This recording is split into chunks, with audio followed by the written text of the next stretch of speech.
Hello, and welcome to episode 19 of Could It Be podcast. So if you're joining the podcast just because you have looked up the Mirena IUD or IUD, welcome.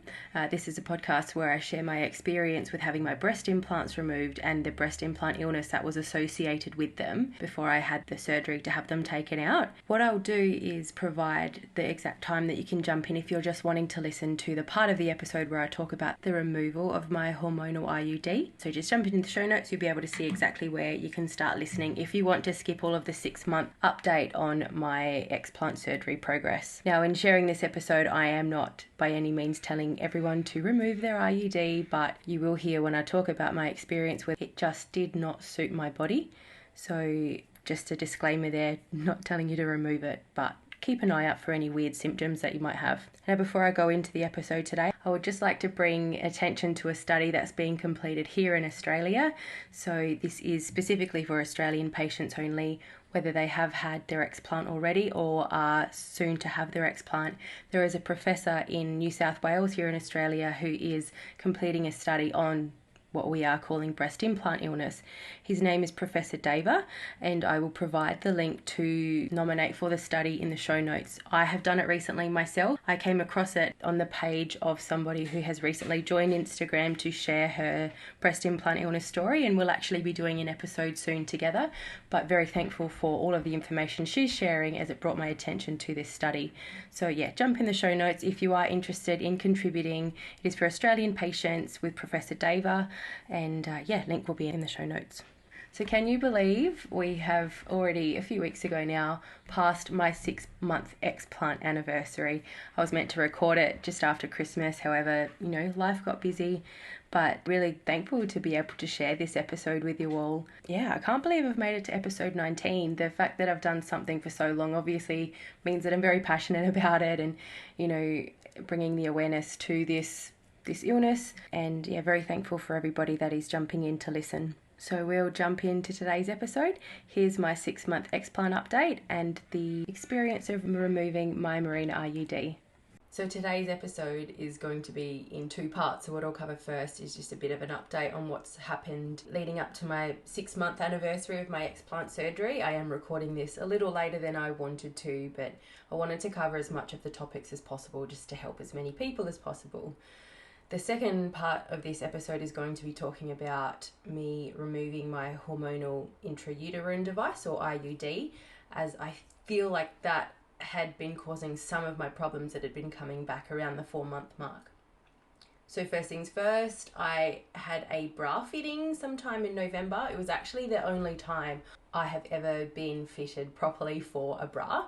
So if you're in Australia, I went into a bras and things store, and the lady was super helpful. They did my measurements, so they measure all around your chest. She came back, and it was quite funny, with a bra that was a double D cup. Now, I only ever was a C cup when I had breast implants, so I was like, oh, look, I don't think this is going to fit, but I'll try it on. And she's like, yeah, just to get the idea of what size I might need to go down to. So I tried that on, and it was one of those molded cup bras, and there was just so much room in it, especially up the top. So she went back and forward a couple of times with a few different kinds of bras and came back with it's like a balconette bra that's just lace, so there's no molding to it. And it was a C cup still. So I'm still the same bra size as I was before having my explant surgery, but I'm not as full at the top. So that's why I need to go for more of the balconette bras. So I bought a couple of them. They're expensive, so I didn't go overboard and buy too many. But at least now I know what size I am, and I'm finally able to wear a bra. I just wanted to wait a while just to see whether any fluffing happened to the breast tissue, therefore causing any size changes. So that's why I waited until November. So that was around the 5-month mark after having my breast implants taken out. I'm happily wearing those bras a lot of the time. I do still wear crop tops whenever I can. They're more comfortable, and the shape of my boobs is evened out on both sides now. So yeah, they still look fine. Just wearing a really basic seam-free crop top as well. So very, very comfortable. I did have my follow-up with my specialist in November as well. She's really happy with how I'm looking. She did ask how I'm feeling, and I said, look, I am feeling so much better than I did when I had implants, so she was really happy to hear that. So in one of my previous episodes where I gave a bit of an update on the fact that my implants had been recalled, I did get in contact with the company just to actually find out whether my specific ones were recalled. And part of that process was they sent me an email back asking for a whole heap of information, including the details of my specialist. So I gave them her details and I did ask her about that at the appointment. She did confirm with me that she did get back to them with all of the information that they had requested from her.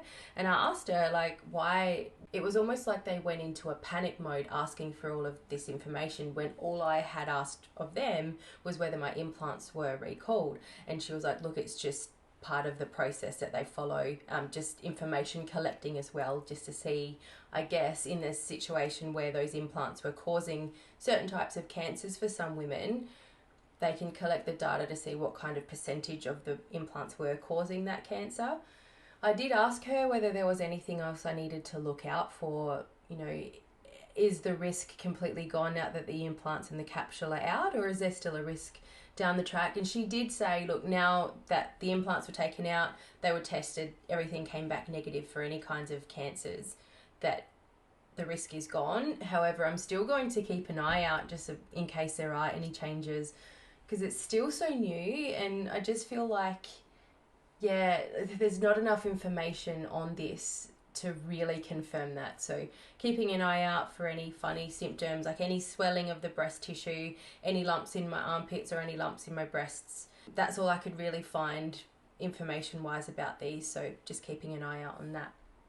So in that previous episode where I did talk about the breast implant recall, I did mention that I logged a report with the Therapeutic Goods Administration. I think I've actually been calling it Association, and apologies if I've been getting the name of it wrong in previous episodes, but I logged that device incident report with the TGA here in Australia, and I did receive a response back from that complaint, so I'll read some of the relevant information out that came back in that one. So what I had put in my complaint was capsular contracture and inflammatory response to silicone breast implants.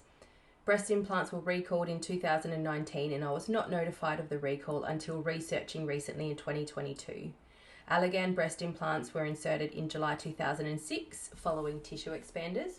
Slowly over the last 16 years and increasing in the last 5 years, I have experienced the following symptoms: hair loss, joint pain, poor recovery from exercise, body odour, brain fog and concentration issues, fatigue, temperature sensitivity, swollen glands in my neck, and sinus congestion, all of which have resolved since having the breast implants removed.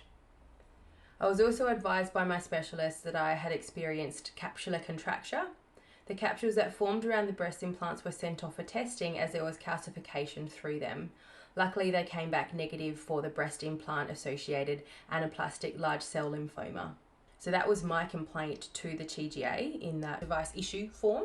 And I was kind of strategic about mentioning breast implant illness specifically as a name for my symptoms, just because I feel like at the moment there's still a bit of, oh, that's an internet fad kind of thing. That's why I mentioned in my complaint that I've had this response to them, which the symptoms have resolved since having the implants out, just in case they're collecting that kind of information themselves.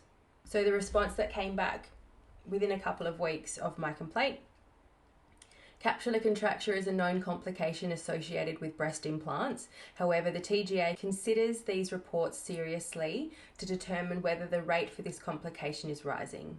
If you believe that you're experiencing ongoing problems and or notice swelling or pain in your breast, please consult your doctor. The TGA has information on its website about things to consider when having breast implants inserted or following the procedure, and they've provided a link which I'll include in the show notes. The aim of the Medical Device Incident Report Investigation Scheme, so IRIS, I'm calling it, is to improve the standard of medical devices and to reduce the number of severity of incidents with devices in Australia through voluntary cooperation between medical device users, industry and government. Thank you for submitting your adverse event report, contributing to the ongoing work of the IRIS scheme. They then go on to say assistance and information regarding product refunds, returns or product compensation should be addressed with the Australian Competition and Consumer Commission or the ACCC via their website. Again, I will pop that and the phone number that they've provided in the show notes. And they do go on to say if you want to lodge a complaint about a clinical practice, you can go to the Australian Health Practitioner Regulation Agency or APRA. So I guess the next step for me when it comes to that, I might log some information with the ACCC, just because like my aim with this podcast and with anything that I'm sharing is just to raise the awareness, and considering the fact that it's not at the moment something that is actually diagnosable, you know, there's so many people that are probably going about their lives with this poor quality of life because of their implants if they haven't come across this information about BII. So first of all, I want to raise the awareness so that people are made aware of the fact that BII exists. But then also, there needs to be a conversation that's had with patients before going through this procedure about these risks. So there are women out there that seem to go along having breast implants and they don't have any issues after having them for years. But then there's a lot, like you see in the number of people that are in those Facebook groups, there are a lot of women that are experiencing these issues. So, you know, if I could do something to slow down that rate of people getting breast implants, then my job here is done. So that is why I will log that complaint with the ACCC. That's why I've logged this issue with the TGA, and that's why I've made sure that I've kept in contact with the Australian Breast Device Registry, just to make sure that they're aware of the symptoms that I have been experiencing, the fact that they've resolved post-explant, and even with the Australian Breast Device Registry, I've made sure that they were aware that I had recalled implants and that kind of thing, just so that there's as much information out there as possible for any of these organisations to collect and make more people aware of this situation, because I'm just hearing so many stories of people who just feel like giving up because they've got all these mystery symptoms, their quality of life is really poor, and they're doing everything that they can within their control and that they are aware of to improve their quality of life, and it's not working, and it may come down to the fact that it's their breast implants. So I'm going to be a bit of a Karen about this situation and just keep complaining to whoever needs to hear it, because it just makes me really sad when I hear about how much a lot of people suffer with this. One strange thing I have been noticing in the last couple of months, I'd say, but it's just slowly been getting worse to the point where I now actually can't wear my watch.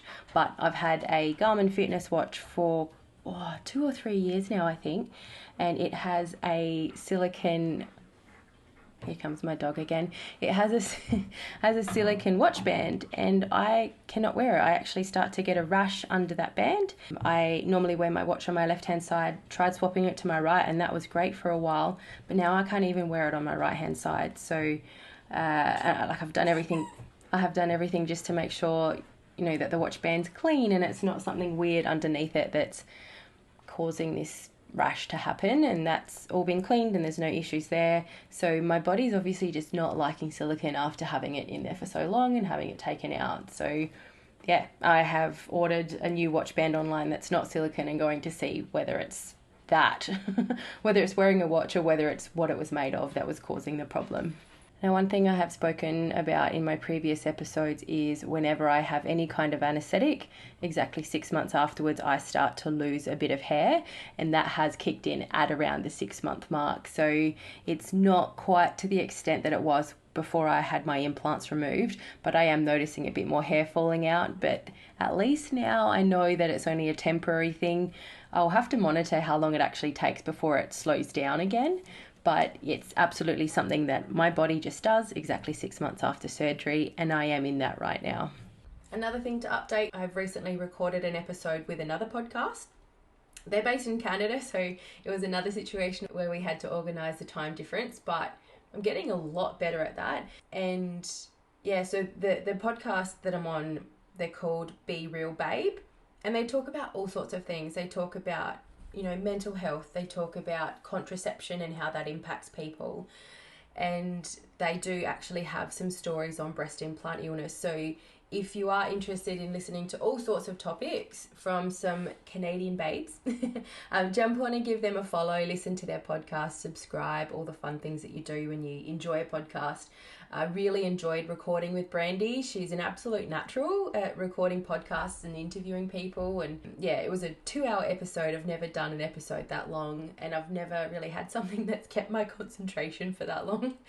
But yeah, really enjoyed it. So highly recommend jumping on. That kind of summarizes my whole story in one episode as well. So yeah, kind of from start to finish, how I'm feeling now, all sorts of situations. And I do provide the update on my hormonal IUD.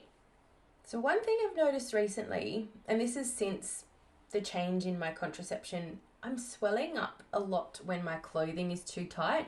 I do still have a bit of fluid retention around my ankles, and nothing I seem to do gets rid of that. So in the past, when I've retained a bit of fluid, I'll make sure that I have like oats for breakfast, drink lots of water, and for some reason that seems to clear out a lot of the fluid retention in my ankles. They're not normal, but they are still right at the bottom, just before my foot. There's on the inside of my ankles is retaining a lot of fluid. But then also recently, my partner and I went for one of our night walks, so we're doing those as often as we can throughout the week. And I was wearing more of a tight, it was almost like a compression crop top, and it was one that I bought pre-Explant, so it's used to having more fill it up. But I've also put on that little bit of weight, which was unexplained. But it was so tight that by the time I finished my walk, my arms and my fingers were really swollen, like a lot of fluid retention had occurred throughout that walk. So being mindful of that, I'm going to talk to my doctor about it next time I speak to her, and making sure that when I do any kind of movement that I am wearing loose-fitting clothing, nothing too tight, nothing uncomfortable. So yeah, interesting update there. And just another thing, like, you've possibly listened to the episodes that I've recorded recently with Cara and with Heidi, but they talk very openly about the fact that they were almost, like I said before, like giving up on life. You know, they were trying to find the answers. They were sick of feeling unwell all of the time and not knowing what was happening. And especially in Heidi's situation, she was planning her own funeral and she hadn't even told her daughter about it because she just kind of wanted to slowly fade out. And that upset me quite a bit. You might, if you've listened to the episode, you hear me get a little bit emotional when she's telling me about it. But I kind of realised that I was bowing out of, not life in general, but I bowed out of things like CrossFit. And I've mentioned I had to stop CrossFit because I was never recovering from my workouts. And I just wanted to do that quietly because I don't like getting in the way. So, and like when I was going through all these things, like not recovering from my workouts, being in the middle of a workout and feeling like my quad muscle was going to split in half if I squat down too far, I didn't want to be, I felt like I was a hypochondriac almost. So I had a really amazing CrossFit coach who, when I was suffering from those issues, she would try and bring in things that would like help me to continue doing the workout. It may have been in a different way, but she was amazing with never judging me, always taking a moment to think, okay, what can you do instead? Here's this exercise, off you go, see how you feel. And I hadn't even contacted her when I cancelled my membership. I put my membership on hold for a few months just to see if anything changed, and it didn't. Then with that particular gym, you do have to give a month's notice. So I gave that month's notice, and I had planned on going back so that I could say goodbye, and the fact that I was sort of changing it up and doing workouts from home in my new home gym, but I didn't end up going back. So I felt like after speaking to Heidi and Cara that like I had been doing the same as them, like just didn't want to get in the way, just kind of wanted to fade out and do my own thing and work around what my issues were without getting too much attention for it. So what I did do recently is reach out to that favourite CrossFit coach of mine just to thank her for all of the time that she spent trying to help work with me on being able to do things. But I also let her know that I had been experiencing all of these problems, and then I had found out what the issue was and had surgery for it, and I'm on the road to recovery at the moment. I didn't tell her exactly what it was. I still haven't announced to, my friends and extended family that I'd had this surgery and that I have this podcast. It's still a bit of a secret, I guess. But she was very thankful for me getting in contact and sort of said, anytime you want to come back, you're welcome to come back here. So that was like something that I felt like I needed to do now that that sort of implants part of my life is over and the issues that they were causing. That was like a step forward. Another thing I did on a similar topic, you may have heard in my early episodes how I found out about breast implant illness. So it was just someone who was on Facebook who had a lot of mutual friends, had a look at her profile for some reason, was just drawn to it, and she had shared an article that she had written about having her breast implants taken out. So what I did, I found her on Facebook, kind of creepy, but that's life these days and having a presence online. And I sent her a message just saying, hey, I hope you don't mind me reaching out randomly, but I came across your article years ago and it's completely changed my life. I've had my implants removed, I've had a whole heap of symptoms resolve, and I'm feeling so much better now, and I just want to thank you for that. So she did get back in contact to say, that's why I did that article, thank you so much for reaching out. So that was really nice to do. Now, on to the big update for me. So on Friday the 25th of November, I had my Mirena hormonal intrauterine device, or IUD, taken out. I had had it for almost 2 years, and going back, I guess, a bit of a storyline on birth control for me, I started taking the contraceptive pill when I was 16, and until the Mirena, I was on and off the pill throughout different phases of my life. I've tried different types of the contraceptive pill as well. So I think initially I was on maybe Levlin, which is like your basic pill, apparently, according to my first gynecologist. And then I have tried different ones in the meantime. So there was a period of time where I was on Trifeme, and that's like got multiple phases of hormones in it, and that really did not suit me, that one. I was super moody in the lead up to my period. I just had no tolerance for having people around me. I catastrophized situations in my head, so I would make up these horrible scenarios in my head that were so unlikely to happen. And it was just a really horrible few months that I was on it. And then there was this moment of, I think it might be this pill. That's the only thing that's changed since my brain has started working this way. So I then changed it, I think it was around this time, to Yasmin. That was another one that didn't suit me. That one's a little bit more expensive than other contraceptive pills, I had noticed as well. Not that that was a problem, but the one thing that I did notice with it is 5:30 a.m. every day. And this was before I was getting up that early to go to the gym and that kind of thing. I felt sick, like I felt like I was going to throw up. So I only trialed that one for a couple of months and then probably had a break after that. Since then, I've sort of been on and off Levlin, and I've given some information before in previous episodes on ovarian cysts that I've had, and they were ones that had to be removed. But there were these times when I was off the pill and I had similar pain to what I'd had when there were ovarian cysts inside me happening. And so I went off for scans, and I believe it was twice that it occurred where I had what they call a simple cyst. So it is a cyst that not necessarily one that has to be removed, but if it doesn't resolve on its own, then you can have it removed or drained. I think they can go in via keyhole surgery to fix that. But the answer to that at the time, my specialist put me on the pill again to resolve it, and it did work. When I went off the pill, had another simple cyst, had to go on it again, but then stopped taking the pill a few years back. And then when I was looking at going back on it again, I was with a new GP, and this is a GP that I still see now. They're very thorough there. They're very aware. They went through some questions about, my health to see whether I was suited to the pill. That had actually never happened before. No other GP, no specialist had asked me. So one of the questions was whether I get migraines. And I used to get maybe 1 or 2 migraines a year, and they were the ocular migraine type. and they only ever started since I had my breast implants. The first time I had one, I was working at a gym. I was working on reception, and there was this massive window letting a lot of daylight in.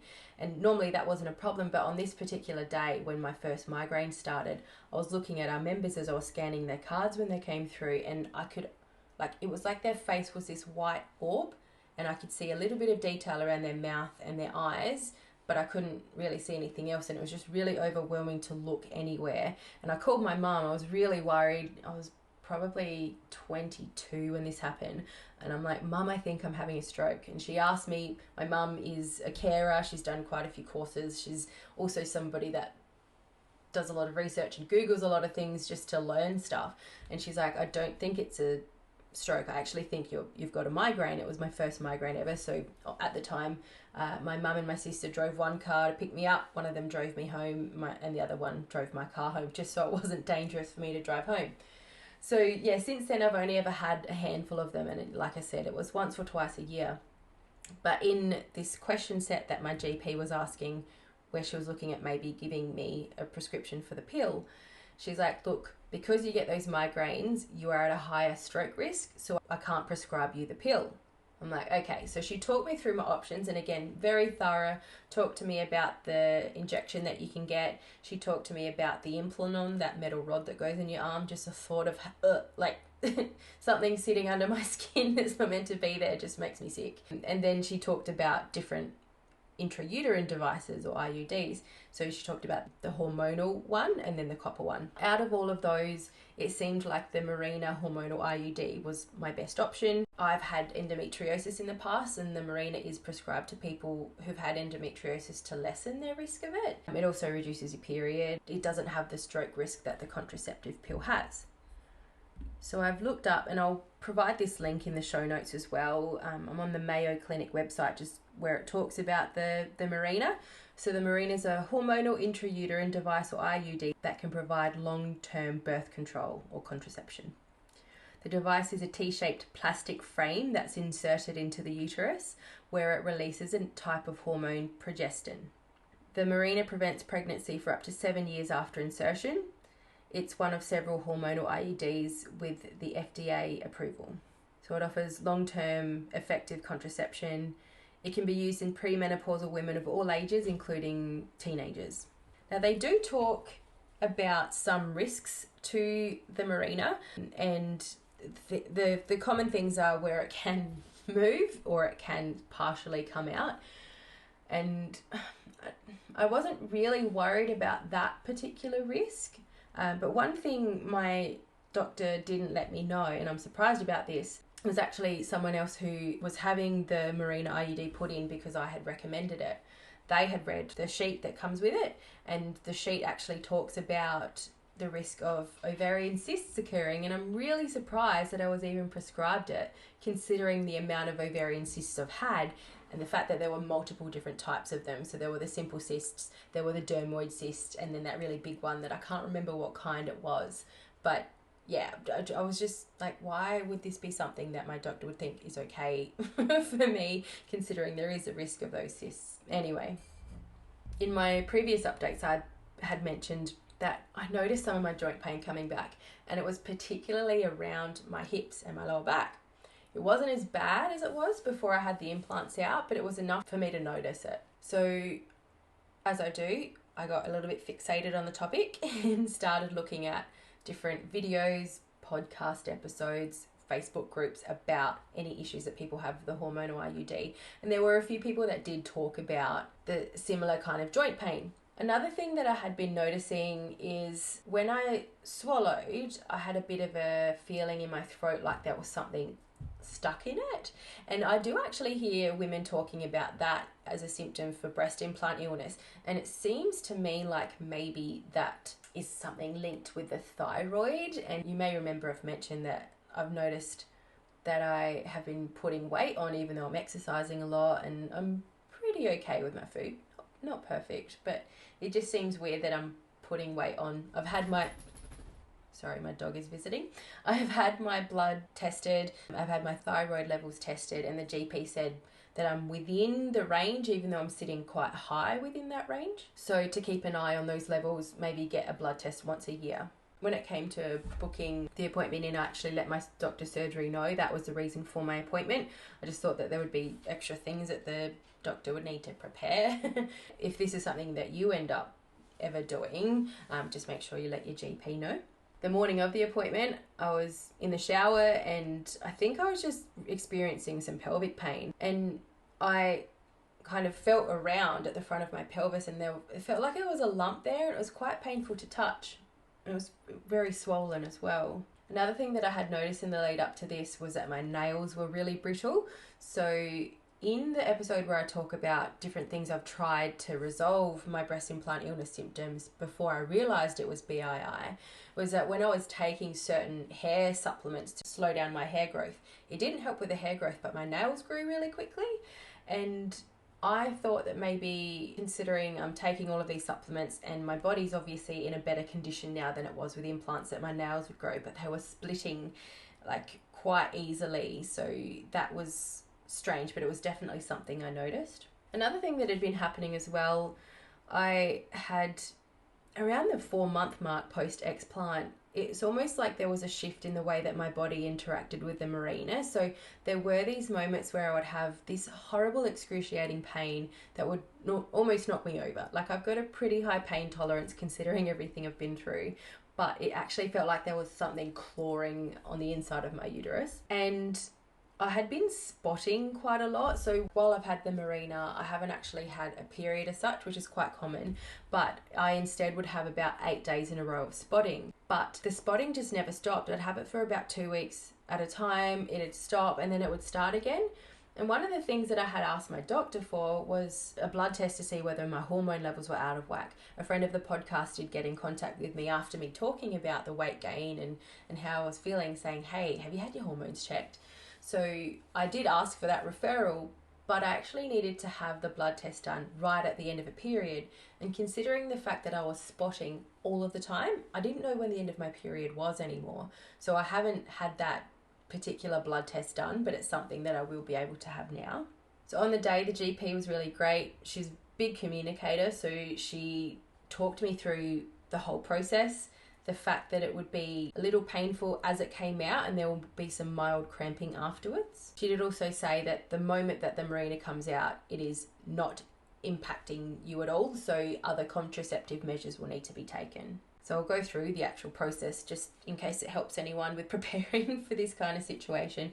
So similar to a pap smear, they put the duckbill thing in. It's like a speculum, I think it's called. And she got some medical tongs, grasped the strings and told me to cough as she pulled it out.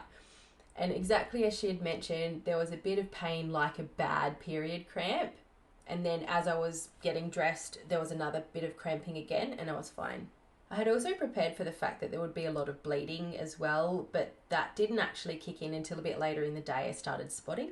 As I was walking to my car after this appointment, I realised this, like, straight away how much relief there was in the pressure that had been building up in my pelvis over I don't know how long. So immediately, 10 out of 10 was a good option, a good choice for me. A bit later on that morning, I was driving to my sister's house, so I had let her know, look, I had the day off work booked already, that I was free and happy to go and hang out with her and my niece and nephew. And she is always very supportive and cautious whenever I go through any kind of procedure that it may be painful. So she was like, keep me posted. If you're not feeling up to coming around, just call me whenever you sort of realise that you're not going to come around.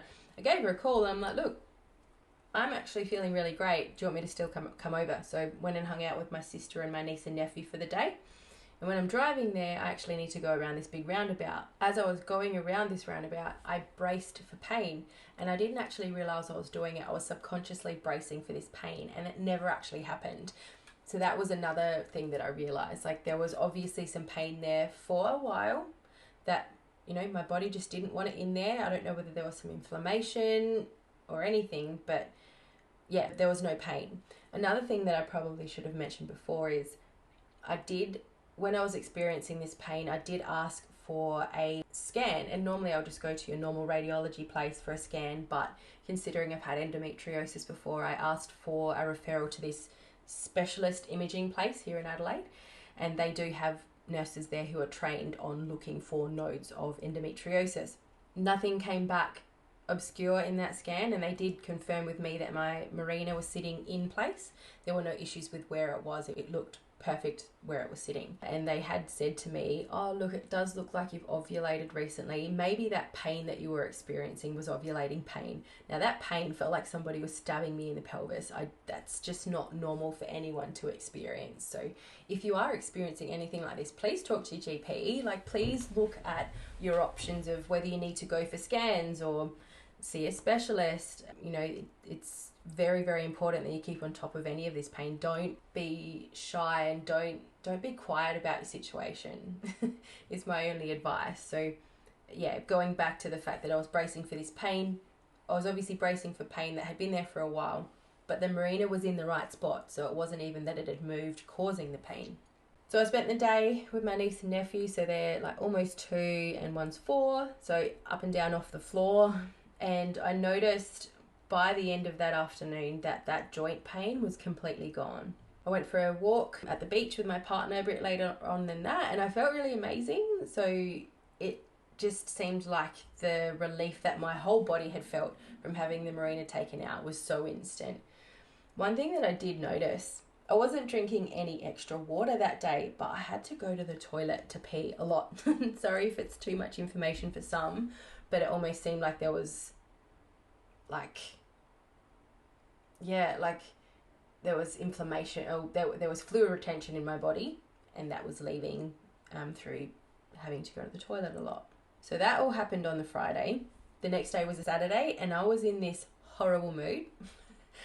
I'd get frustrated with things, specifically if they were too close to me. So I drive an SUV, and it's not small on the inside, but I'd be inside the car and I'm like, everything's too close, and I'd get really ragey about it. When I'm in a bad mood, I get so mad at the most stupid things. So coat hangers just make me irrationally angry. If my handbag handle gets stuck on things like my handbrake or that kind of thing, like it was a similar kind of mood to that. But that kind of mood with me is very internal. And I asked my partner the next day whether he noticed the mood. He's like, I had no idea you were in a bad mood.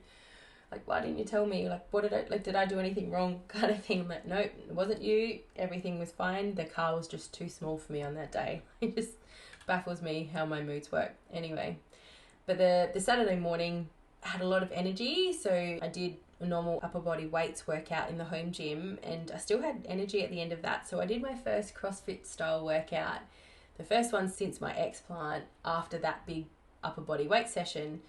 Still, again, noticed less joint pain. I had some mild cramping later on that night, but it settled down just with a weight bag, and I was spotting at this point.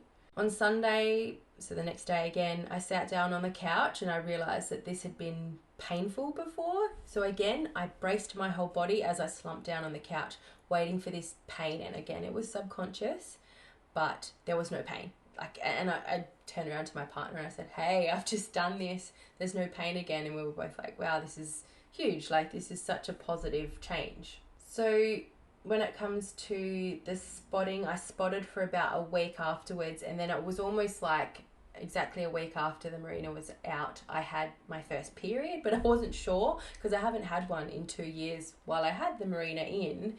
But it was really easy to handle. Like, it was just not even a thing. One other thing that I realised was in the mornings when I need to go to the bathroom, I would get this horrible pain when I had the Mirena, and that is no longer happening. It's almost like it's a surprise that I need to go to the bathroom now. Like, as with before, I'd feel this pain, I'd give it a couple of minutes and I'd know I'd need to go just after that. So more positive steps. A couple of weeks after having the Mirena out, I noticed that weird sensation in my throat had also gone as well. So that weird feeling like something's stuck in there. So the hip pain is completely gone now. We're walking around 3.4 kilometres most nights of the week whenever we don't have something else on after dinner. that's definitely something I wouldn't have been able to do before explanting. But then again, with that, around that 4-month mark when the hip pain came in, I wouldn't have been able to do it again then. But yeah, we're going on these walks, no problems. There's the occasional mild calf cramping that I get, but I have this magnesium oil spray that I've just bought online, and that, if I spray that on my calves before I go for a walk, I don't have the cramping, so I just make sure I do that before we go out for a walk. So because of these, the pelvic pain, the spotting, and there were all the blood tests that had come back, were saying that there was nothing obscure, no issues with my iron levels, no issues with my thyroid. My GP had referred me back to my previous gynecologist just for a review, and that appointment has been made for the end of January. What I'm going to do is reschedule that one to a few months' time, because the pains that I was experiencing and the spotting are gone. And I don't want to cancel the appointment because there is a bit of a wait to see him at the moment, but to book it in for a couple of months just in case anything changes. So I know that there is a risk that I may develop endometriosis again, and there are different symptoms to that, but heavy periods and horrible period pain are two of those symptoms. So I need to give myself a few months to have some normal cycles just to see whether that return, or no, it never was actually a problem before when I had endometriosis. So yeah, whether that becomes an issue for me. I've got my Garmin Fit Watch, and that does come with an app where you can track your cycle in that. So any kind of pain that I experience or weird symptoms to do with my cycle, I'm going to keep track of them so I can go to the specialist appointment in a few months' time, armed with as much information for him as possible. So yeah, really, really positive step. And, I had been talking about the fact that I was worried, but that some of these symptoms had come back. And obviously my body just did not want the Mirena in there. One thing I should mention, I do talk about the fact that lately I have been gaining weight and I've been really struggling to lose it. Any kind of strategies that I've tried before where I've lost weight, and it's never going extreme. I will never do cutting out carbs or keto. I've done keto before, my goodness. I'll never do that again. But, controlling the amount of calories I take in, and again, not to the 1200 calories kind of thing. I, do something that is achievable and normally lose weight on that amount of calories. I look at things like macros as well, making sure I am getting enough protein, good fats in. And nothing's working. And one thing that I should probably mention, in the past, so I have done 2 rounds of egg harvesting, I guess we call it. So similar to IVF, but instead of freezing embryos, I just froze eggs. And when I went through that, I put on quite a bit of weight. It took ages for me to be able to start losing it again. It was definitely at least 6 months, but that's one thing I probably need to be a bit mindful of. I've gone through a few changes where I've had the implants removed, and I have read recently that they can be endocrine blockers, so mess with your hormones that way. But I've also then gone from having a hormonal IUD for 2 years and then suddenly having that taken out and this rush of hormones. So yeah, it's obviously something that my body does. Some people are like, it's so black and white, calories in versus calories out, but absolutely things like hormones, medications, all sorts of things can cause issues with weight. So just a little message to always be kind to people, that if somebody's overweight, it's not necessarily because they're lazy or because they live on fast food. It might be something else that's causing that to happen. And my goodness, I know how much it beats, like I beat myself up about it. And yeah, so just trying to be mindful of being kind to my body and let it sort itself out now that it's gone through all of these changes over the last few months. And hopefully once everything has leveled out, I will then hopefully be able to start losing some weight. But in the meantime, I'm continuing to eat healthy, I'm continuing to exercise and do what I would have done in the past to lose weight. And hopefully that just kicks in soon. So I guess from here, the next steps for me are to record the ACCC complaint that I mentioned before. Link will be in the bio for anybody else that wants to do this. I'll continue to track my symptoms, so anything around any weird BII type symptoms, anything around my hormonal changes after having the IUD taken out, anything around the pain that I was experiencing while I had the Mirena in as well, so that when I do potentially go to my actual gynecology appointment in March that it has been moved to now from January, I have as much information to give to him as possible. I'll keep monitoring my exercise and food intake and, look at different things like different calories and different macro splits. Maybe that's a lot of science for me to even think about, but look at that and see whether any, like changing that after trialing it for a few weeks, seeing if there's any difference, changing it again. So I can potentially go to my doctor in a few months' time saying, hey, I have tried all of this. My weight isn't changing. What else can you test me for? What else could be happening here? One thing that I'm not sure I'm there yet, but it is very likely that I will go through menopause quite young because of all of the surgeries that I've had. So the fact that I've had an ovary removed and I have harvested eggs, like, extra eggs going out over a couple of months, there is a slight chance that I will go through menopause quite young, and perimenopause starts before that. I don't know enough about it to talk about it specifically, but a lot of women do experience weight gain when they are in perimenopause, and a lot of the time it is around their stomachs. That's where I'm really noticing it at the moment. So I'll be talking to my doctor about whether that is something that I can get tested for. I have no idea. So we'll look into that. I will get the blood test done on that note on my hormone levels. So obviously just need to wait till the end of my next period before I can do that. I have had one since the Mirena was taken out, but I just completely forgot about having the blood test done. So I'll be mindful of having that done. And I guess some exciting news. When I was younger, I actually did karate for a while. Mum put me into karate because I was getting bullied at school, but I'm not overly coordinated at a lot of things. So the two things that I have been good at are karate and Olympic weightlifting. So I've decided with the new year starting to trial karate again, see whether my body can handle it.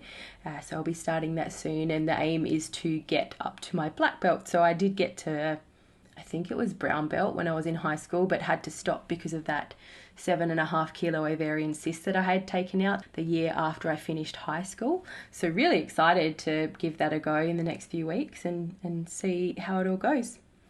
Thanks again for listening, and I will be back very, very soon with some more episodes where I'll be sharing the stories of other women, other amazing women who've been through BII and all the awareness that they're bringing to this. Speak to you soon.